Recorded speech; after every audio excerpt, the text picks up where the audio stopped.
So I think the simple way to put this is everything is a category.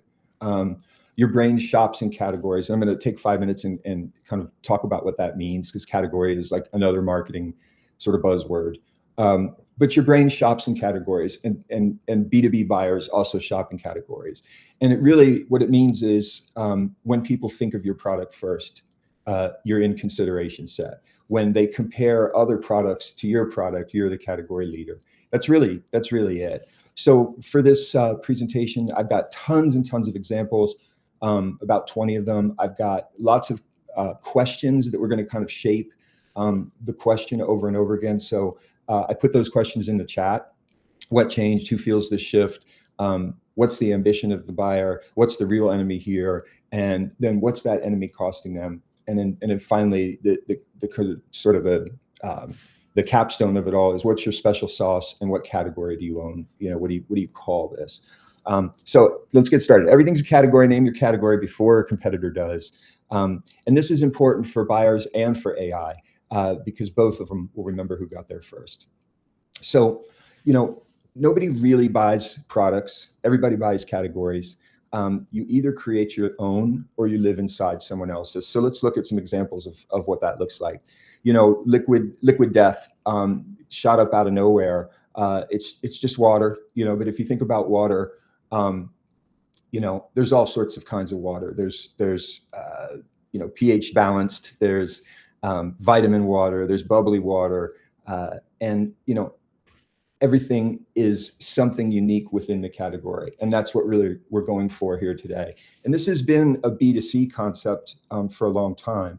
But now as the shelf on B2B grows larger and larger, we've all seen that MarTech slide where it's gone from, you know, thousands to tens of thousands of options for MarTech and technology purchases. You need to be able to stand out and say, what's your unique secret sauce?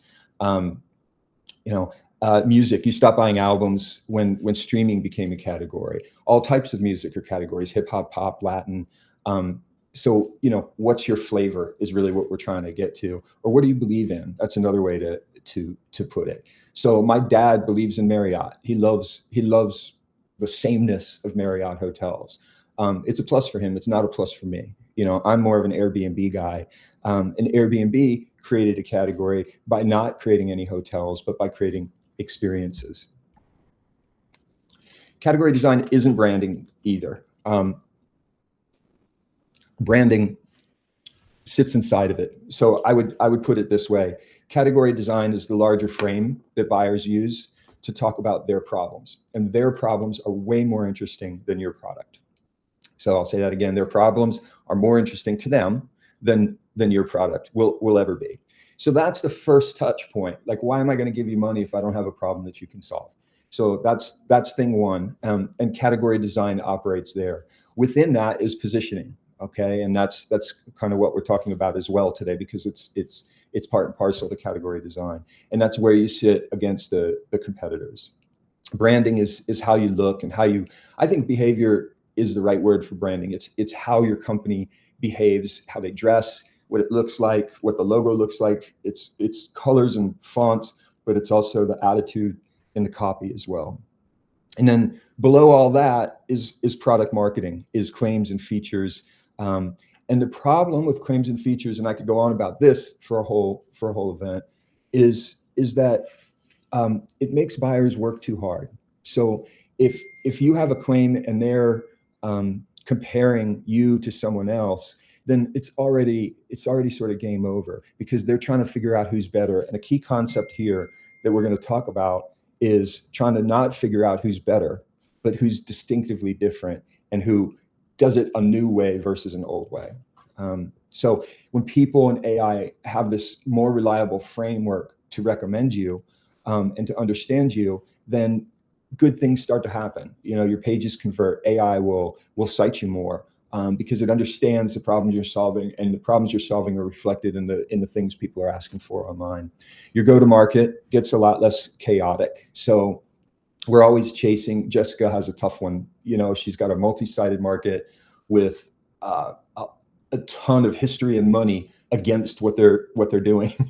So it becomes again, more important, if I wanted to start a new water company, people would go, "You're crazy." Well, Liquid Death did it, and they did it pretty quickly, and it's a multi-million-dollar company. Okay, so category design is not branding.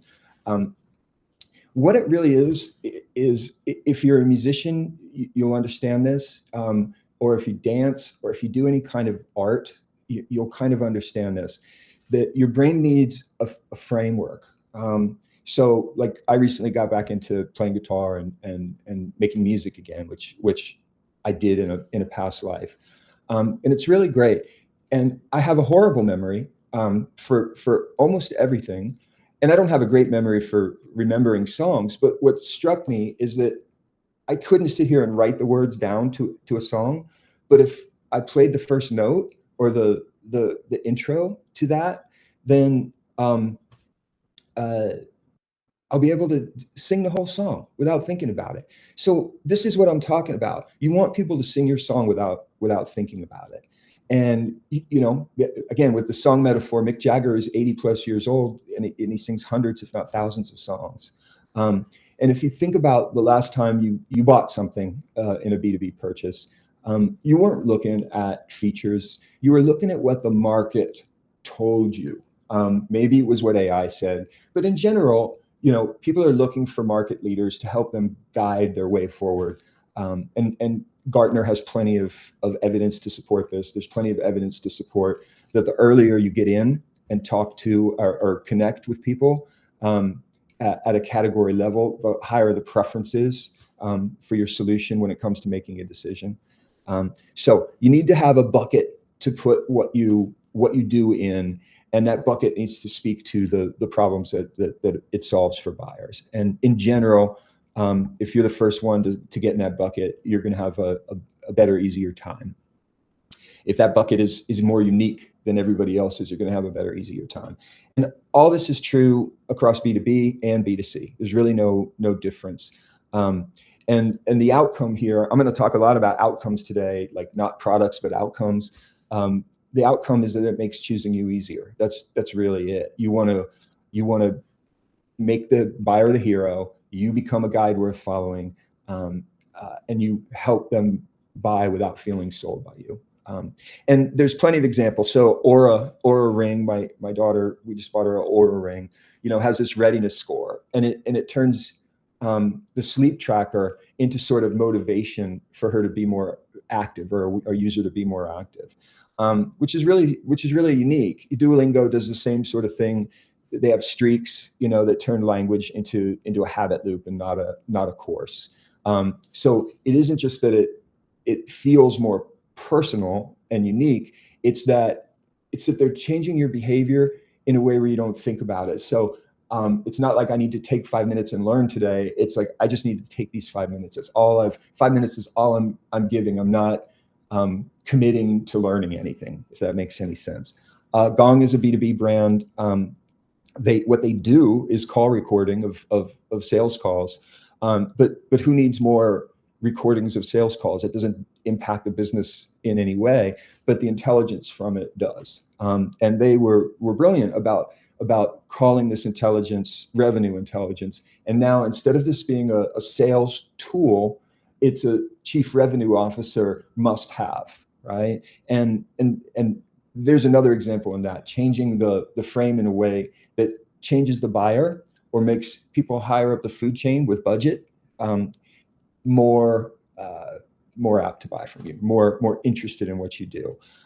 Monday.com is another kind of good example of that. You know, it's a little jargony, but they have this concept of the work operating system.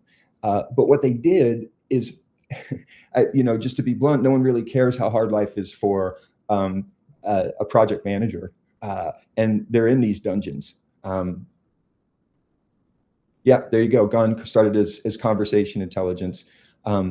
I think either one is really strong, and it's a great, perfect example for what we're doing today. It's not how we record calls or why we record calls. It's intelligence, and you need this intelligence to impact the business in some way.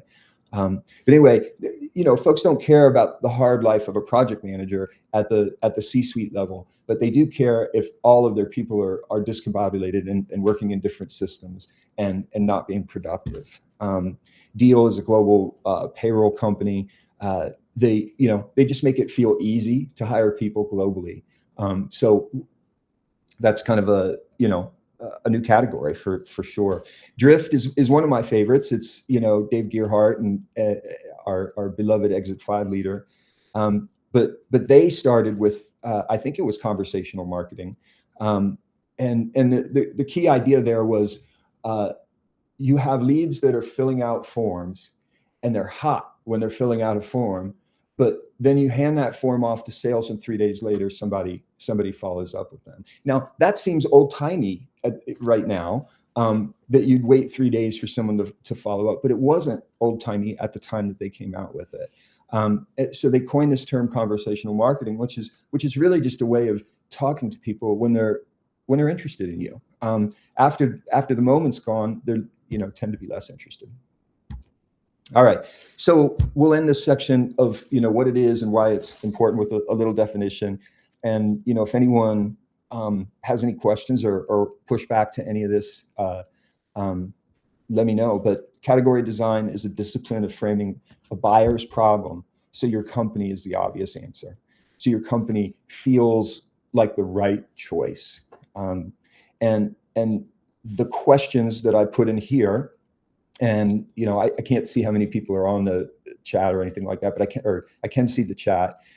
So the questions I put in here are questions that we're going to answer for a couple companies, and hopefully I can answer some of those questions for you. So feel free to sort of jump in here. So the two real companies that I'm trying to help do this with right now are InCheck Solutions, and Kirsten's on the line, and I appreciate you being here. I really, really do. And InCheck Solutions is background screening for employers. They want out of commoditized vendor mode and into partner mode. And Kirsten, my role here is not to tear down, like I don't even think this is really a tear down of anything. It's just to talk about what the typical thinking is versus what kind of the new thinking should be. And I might get some of your details a little wrong, but I hope I don't offend you in any way. I don't think I will. I think this is all top of the line stuff, above the line stuff. The other companies get Subsalt, and that's a little bit harder one to understand, but it's health data infrastructure for AI search. They have a completely new product. They have a completely new category, and where they're working right now is a little product focused, because the product is complicated, and we'll get into it. And they desire to get out of that hamster wheel and into a better place. But it takes time. It takes time. So the first question, and again, I'm going to pose these questions, and if you have your company or something that you're working on, I know there's both brands and agency people here. Feel free to push back. Feel free to ask me a question, or ideally, you'll put your answer in here, and I can give you some feedback pretty quick. But the first question is, what do customers pay for? It's not how your product works, but what do they walk away with? And it's got to be just a few words. It's definitely outcome focused. It is not what you do. It's not how you do it. Although how you do it sometimes it is at play. But for instance, it's not our people are better. And better is another one of those bad words. Better this. People don't pay for better this or better that. They is a luxury item, is a Rolex watch better than another high-end watch? That's really not the question at hand. The question is does it speak to you? If you're going to spend $10,000 for something, it has to have some meaning for you. So what do customers pay for? And the other thing is don't fall into the jargon land of like AI powered workflow automation platform and something like that. You guys all know that, but unfortunately we get in a room and not everybody's sort of tuned into the same thing, and it creates outputs that look like that. So Slack really is about fewer internal emails and more discussion. So customers don't pay for another channel-based marketing messaging platform, right? They want more decisions. So Slack sort of sold the death of a behavior that everyone hated, not a chat tool. And I think there's a lesson in that. Stripe, what do people want to do? They just want to, hang on one second. They just want to accept money on the internet. They don't want a payment API for developers, right? So you see the difference here in what you do and what the outcome is. Peloton is a boutique at home. It's a stationary bike, but really what people are paying for is this at home experience that feels very high end. So the first question here is what do customers pay for? And let's look at that with these live examples. Let's start moving a little quicker here. InCheck, fast, accurate background checks. That's viable, but really a background check is a moment in time. It's a report, and does a business need another report? No, they need what the outcome is from that report. So hiring the best candidates without slowing down the process, and giving us in HR a way to make it defensible. Is what people pay for. That's where the money goes. For Subsalt, one of the features of what they do and their capability to help researchers is that the data comes sort of pre-approved, for lack of a better word, in just trying to keep it at a simple high level.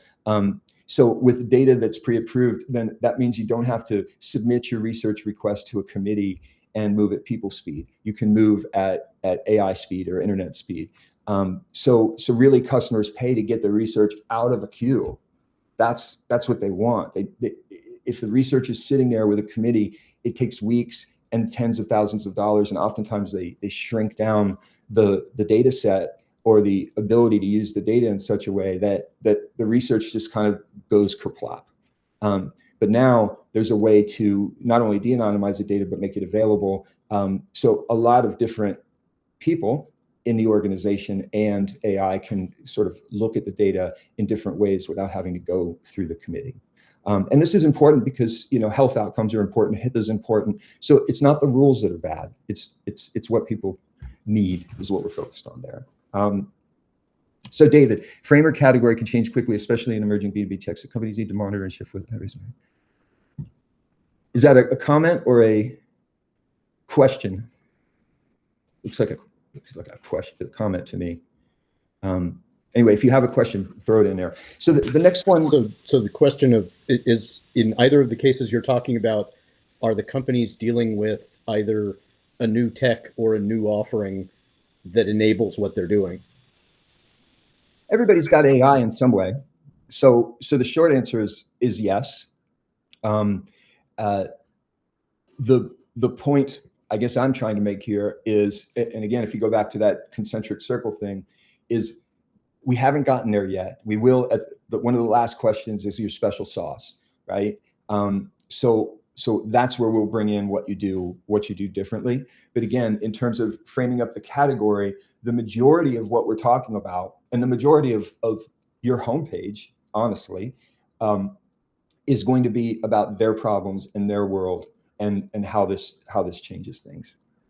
All right, I hope that answers the question. I think everybody's got cool technology now. So everybody says they've got good people. So if you take those things off the table, what do you got? It's empathy, and that's the kind of the one word for all of this. Empathy builds trust. Okay, so the next thing that we want to kind of the question we want to ask is what changed. So what changed is really about a shift. There's an old way and a new way, right? And something is changing. And in that last slide, I kind of said there's this mega trend. Our world is moving faster, because I noticed as I was doing these side by side, they're both sort of time-based. I do need fast, accurate background checks. So I can blah, blah, blah. I do need clinical data in minutes, not months, so I can blah, blah, blah. Speed is important. Time is super important, and it's getting compressed in everything we do. But your job is not to tell people how you're using AI to make, do something better, faster, easier. It's to in this context, it's to speak with empathy to what it is they're trying to solve. So if you think about the shift, think about storytelling, the hero's journey, that kind of thing. There's always an inciting incident. There's always something that happens that sends the hero on their path, and oftentimes the hero is just sort of going along, living their life. Luke Skywalker was just a kid living on a planet, and then all of a sudden, all these people converge on him, and he's like, "What? And his world cracks open, and his journey begins. So that's what changed for him. And you'll find in all these categories, or in all the markets, there's constant change, and it's caused by all sorts of things. But the important thing here is to understand where the instability starts, and how it can be used to your advantage. So some of these examples I use are old, but I use them here because they're just easy for us to get. If I have to explain, like Subsalt is hard enough to explain in proper detail at 5 a.m. in the morning. So Netflix, broadband reached the living room. So if anyone here is approaching my age, they might remember the old days of going to Blockbuster and renting a movie, and then having to go back on Monday and drive and return the movie, or worse, go back on Tuesday and drive and return the movie with late fees. So something changed in the world, and that was, broadband brought video and streaming video into our homes. Salesforce, if you remember, everyone talks about no software, that kind of thing. So there they framed up the enemy as the old way, and the new way was, you're going to get everything on your browser. I worked at Adobe during this time, and Adobe, has had at that time 50 different software products, all very expensive. And we launched the Adobe Cloud. And I remember sitting in a meeting going, wait a minute, you're going to charge people a little more money and not send them software. Like, what's going on here? Like, I didn't look at that, and a lot of people didn't look at that as an inherent plus, but now we do. Now it seems silly. Like if we see a disc, or we see software that's actually in a box, it feels a little old timey. And plus, I don't even have a place to put a CD or a DVD on my computer. Shopify was the same thing, right? So sure, we can have a dev team build out a e-commerce site for you. That's the old way. And the new way was, no, it's a platform, and you don't need any devs to do it. You just need to kind of get your head around building your business. So these are changes in the world. Sometimes they're big, sometimes they're small. Sometimes they're things that we just realize that we don't like, and want to change. So in our live examples, what changed for buyers that buy, the HR department that buys from InCheck Solutions? Well, background screening used to be this report, but now hiring kind of spans more roles, more different types of roles, which means more different types of people to understand. We're working from all over the place. And there's new regulatory regulations coming into play. So if someone works in California, the regulations are different than Texas, et cetera, et cetera. So it's no longer a static report that says, hey, Joe's a good guy, check, done. It's pre and post hire monitoring. So the needs in that case have changed. And for Subsalt, this one's a little bit easier. It's AI accelerated research. Committees work at human speed. They're slow.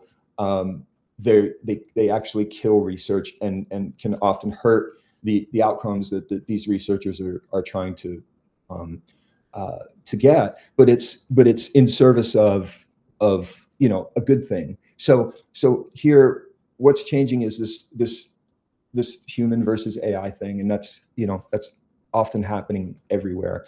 The other thing here is, if you've ever heard of category entry points, it's a concept in a book. I think it's called How We Grow. I forget the writer, but How We Grow is a great book. It's a data book. It's one of the best books I've read on on marketing. And the approach is basically, if you own the category entry points, you own the category. And how do you own category entry points? It's mental and physical availability. So, what we're talking about here doesn't really have a physical component, but it could, but a mental component, meaning, as people are searching, how are you making yourself available? And if you go back to the sort of the definition of what it is that I'm talking about here, it is about making it easier for buyers to buy from you. Okay, so I'm going to move a little quicker. I think, who feels this shift? This one's pretty easy. Who are your buyers? Everybody understands who their buyers are, I think, at some level. I want to point out to you that you can change your buyers. You can swim upstream or downstream. I've gone from trying to sell security software to the CISO in an organization, and they were like, I don't have any problems, leave me alone. And then we tried to sell it to the developers and told them to, gave them a way to show the impact of this software to the chief security officer, or the person in charge of security for the organization. And it worked like gangbusters. It worked great. And it was immediate and profound, the difference that the sales teams were having in the conversation. So who feels this shift? I'm going to move quickly on this one, but it's really, there's two buyers. I know we love to talk about ABM, and we love the 15-person buying committee that needs 27 touches before they do anything. There's some truth to that, but it's all also, in my opinion, attribution for attribution's sake. There's two emotions that are really happening, and the emotions drive decisions. Emotions drive decisions in people and in organizations. So the first one is, who's the economic buyer? Who's on the hook for business results? Who's got to stand up and either take the win or take the fall if something happens? And then who's on the hook for performance? So who's experiencing frustration and using this? And it's important to know both. They do buy for different reasons. I'm not going to go through these examples. I'm going to just kind of move on, except to say, try to make it as real of a person and real of a problem in your mind as possible. So, like, for Datadog, I wrote, an engineer paged at 3 a.m. That's a pain. That's a pain point. Now, the VP who owns this doesn't really care what's happening. They might have a little empathy for the person, but really they care if it turns into downtime. And if it turns into downtime, they've got to own that, and they've got to kind of rationalize that with the organization. So who feels a shift, and how much do they feel it? How much is an important question too. You really need this emotion to come up here. So in InCheck solution, the talent acquisition director with hiring drag, they might have a candidate that they really like, and they can't get them over the line, or they might have things stuck being researched, and it takes 6 weeks, and by that time, folks move on.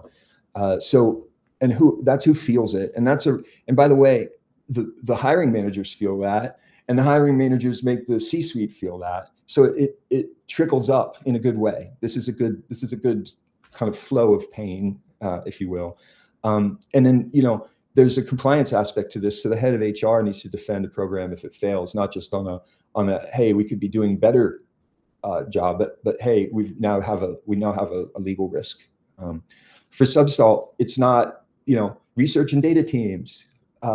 It's really one, I think, that there's a data scientist who's trying to, or a question asker who's trying to get an answer, and they're hitting a wall. But that is a story as old as time.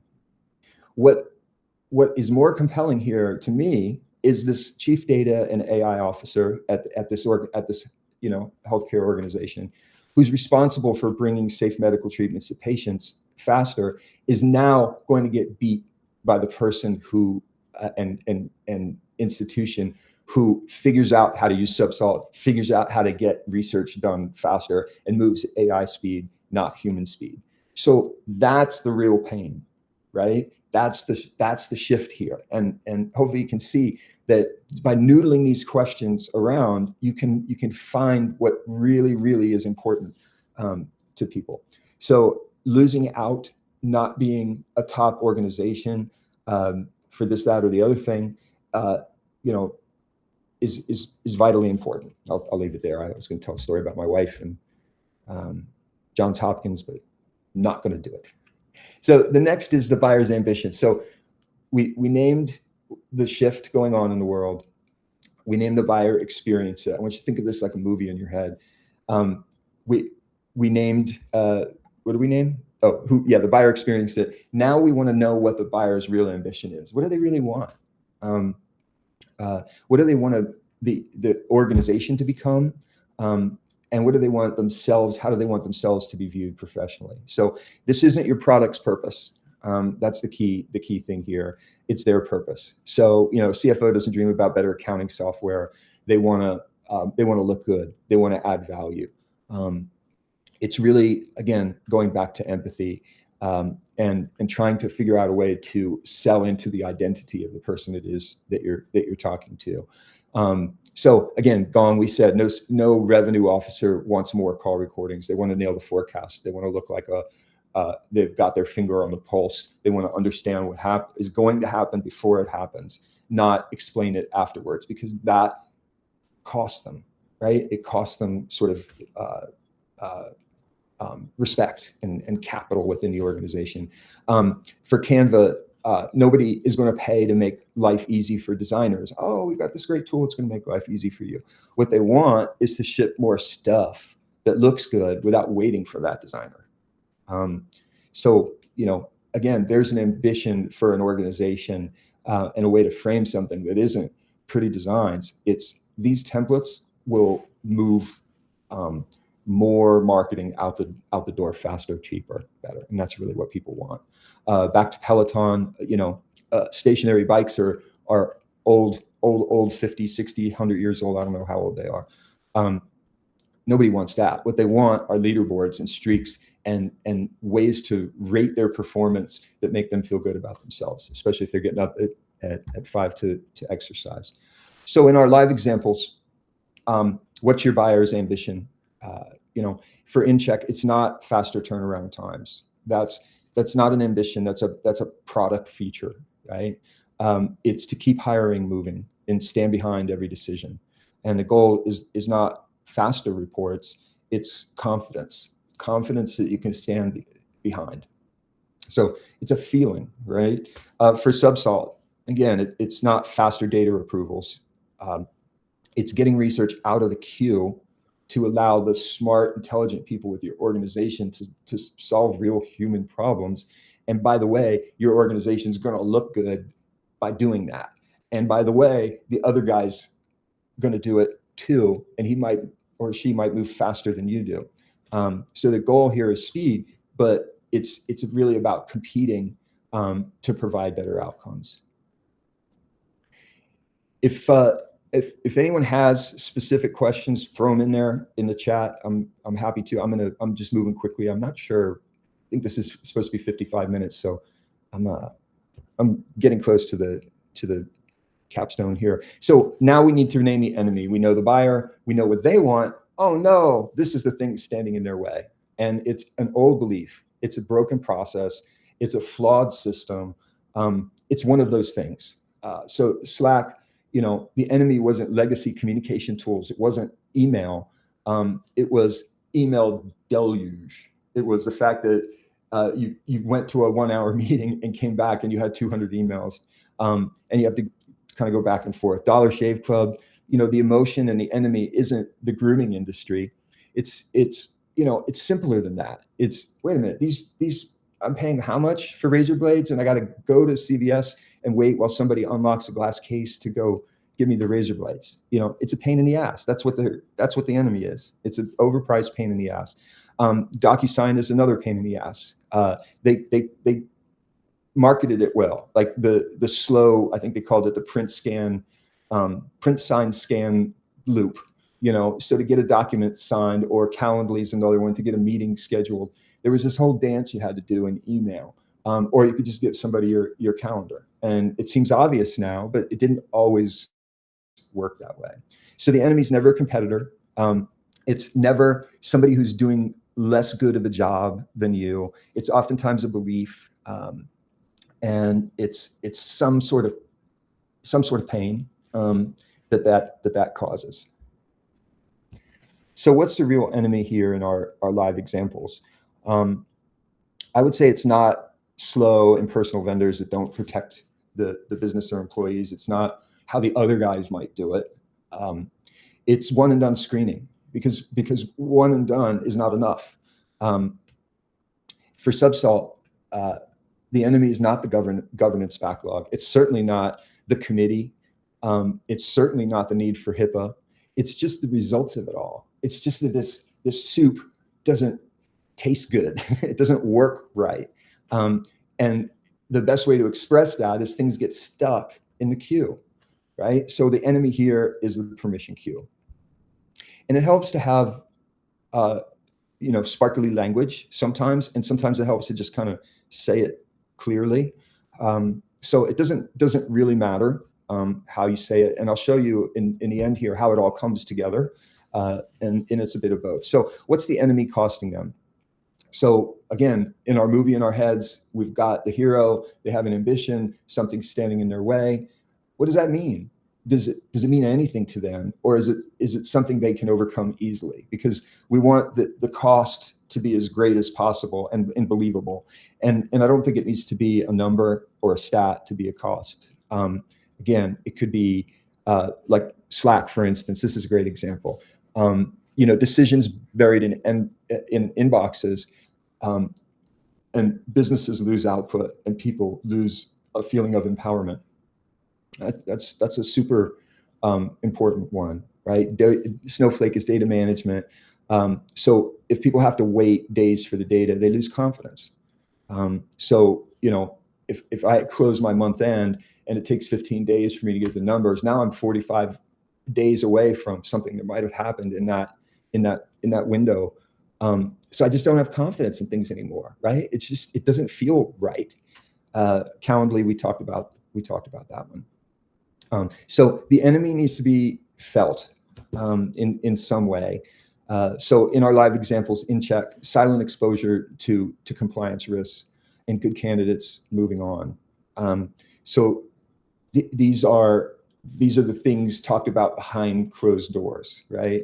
If we don't do this, this will happen. We need to change our program because we're seeing good candidates leave. We need to change our program because the risk in compliance seems to be growing for us. For Subsalt, the enemy is an opportunity cost. It isn't waiting. You've been waiting your whole life. The whole scientific system has run in this way up until now, right? And there was waiting and there was cost. But what you're really losing is the capacity to do more that you can never recover. So if you have a choice to wait 3 months or to get your data in the same day, how much research can you complete? How much good can you do in the world? That's a real cost. And by the way, that becomes visible, maybe not within your organization, but it becomes visible as you see other organizations adopting new way of working. Now we finally get to talk about our special sauce. So this is where you can begin to speak to what the business does in a unique way. It's all in service of everything that we've talked about up until now. So the phrase I use all the time is your job is to become a guide worth following. And that's Yoda's job in Star Wars, for instance. He has to prove how cool he is, and then he knows some stuff, and he's not just a 700-year-old little green fella, but he's got skills, right? And that's what we're talking about here is skills, special sauce. And I think some of these examples are pretty good. Stripe doesn't say, we have great documentation and we've got to, again, it's can I get paid? And payments is something where it's an industry where there's 100 different players behind every button you push once you're in that payments section. And if it fails, everybody fails, right? Everything fails. So documentation is important, but having 7 lines of code so you don't have to build your own infrastructure, and you can start collecting payments the same day is really what the special sauce is. It's easy. The PayPal button, it's easy. Dyson, they didn't say we make premium vacuums. They said there's cyclone separation instead of bags. So you don't have to buy bags. They're dirty. And you'll never lose suction because the bags don't ever get clogged because there's no bags in there. So only Dyson could say that. And that's an example of what you want to say. What you don't want to say is we do it better. And a good way to try to frame this is we provide X so you can stop doing the old way and start doing things the new way. So for the live examples, the program for InCheck, the program is maintained through hiring and beyond. So HR leaders stop discovering new exposure and risks and start defending and have the ability to defend every hire. That's probably written poorly, but it's the ability to defend the hire, not defending the hire. And the mechanism that supports that is, access to a lot of source verified records, in-house compliance team, and a US team to work with you. So it's people plus technology plus this notion of not being one and done, but more of a lifespan, either of the employee or the workforce. Subsalt used to call themselves a synthetic data platform, which I don't know what that is. I don't think anybody knows what that is. But now they're moving in this direction. And none of this is, by the way, final for any of these companies, but one governed environment from first question to a defensible result. And you can, when you use this data, you can use it in the same database management that you're using now. So all the tools that you use, you can continue to use them. But privacy controls and release checks and evidence and audit and all the things that the committee used to do is built into the data. And the last one, and then we'll finally get to what this looks like. I did a little bit of like a homepage writing and a positioning statement for each, is what category does this create? And this is where people get tripped up. I think a category might have a name that's catchy, but it needs to have some sort of hook, and it doesn't have to be the name. What it needs to be is something a buyer can ask for. It needs to be something that you can put on a budget line item that an analyst can define. So again, a fair amount of work I do is trying to feed analysts a way to cover something in a positive way, which will attract investment for a startup. And you want something that other companies can't credibly do. So you want to name the market for what the buyer is experiencing. Again, it's not about your product. You want to use familiar words if possible, and make it big enough that other people can play in it. If it's only something that you can do, it really isn't a category. I mean, I suppose you could. There is sort of jargon out there that says become a category of one, but I don't necessarily believe that. And I'll take you through what this looks like. So for InCheck, the category that we came up with, and again, it's not final, but I like this quite a bit, is workforce integrity monitoring. So it's about, well, first of all, monitoring moves them from a purchase to a program. Integrity names a state, is a state of being. It's not a report you order. It's a way. It's something your business achieves. And workforce does a good job of saying the whole employee life cycle, and it feels powerful to me. So workforce integrity monitoring is a discipline of continuously keeping screening programs aligned with changing laws, roles, and risk. It replaces static reports with active oversight. Active oversight might be a bit much, but again, we're moving quick here, and we're trying to hone in on this. It's not perfect. But what does that result in? So that results in a lot of things, and you can take all of this and use it to power your go-to-market strategy. But for the purposes of this discussion, I just wrote a homepage headline and some copy. So right at the top of the homepage for InCheck, you might see a headline like this: "A background check is one moment in time. Workforce trust has to last." That's an emotion. It feels something there. I'm not talking about the product. I've named the category workforce trust or workforce integrity. Again, it's not about the words, it's about the feeling that you get. And I think that does a good job of it. And then the copy pays it off. Build a workforce you can stand behind, day one and beyond. InCheck replaces set and forget screening with actively managed programs that stays current as hiring conditions change. So hiring keeps moving, surprises stay out of the process, and every hire is compliant. Done, done. Now everybody can breathe easier and we can talk about our product. But you got to go through all of this in order to get to that point. All right, last one here. Subsalt. What I think it creates, and this one is, again, it's very much a work in progress, is clinical data readiness. Clinical data readiness is a discipline of making clinical data governed, usable, and ready before it's requested. It moves compliance out of the approval queue and into the data itself. So what does the homepage say? It says, build governance into your clinical data, get research out of the queue. Again, the research out of the queue holds all of the emotion. Wait a minute, how do we do that? And it's not the committee that's bad, right? So I think this headline does a pretty solid job. Subsalt turns project by project data access into a repeatable governed path so researchers, analysts, and AI teams can publish faster without weakening patient protection. And that last bit's huge, right? It's all about patient protection. It's all about patient outcomes. Nothing that a hospital does isn't about that, or should do, isn't about that.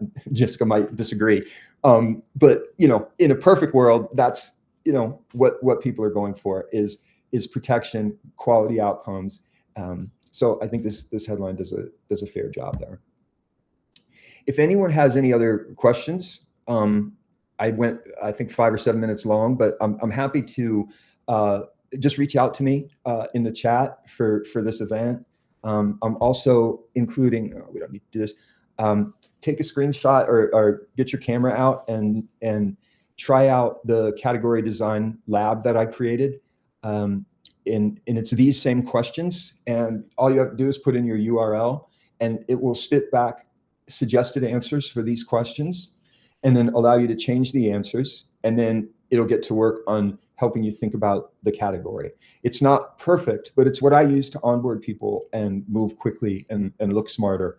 So it will take what I took an hour to explain and actually do it for you in less than 10 minutes. I mean, it'll do it for you in about 2 minutes, and then you refine it for 10 or 15 minutes, and you've got something. All you need is a free Claude account to use it. And the other thing is just reach out to me at David at Gangbusters, and I'm happy to help. So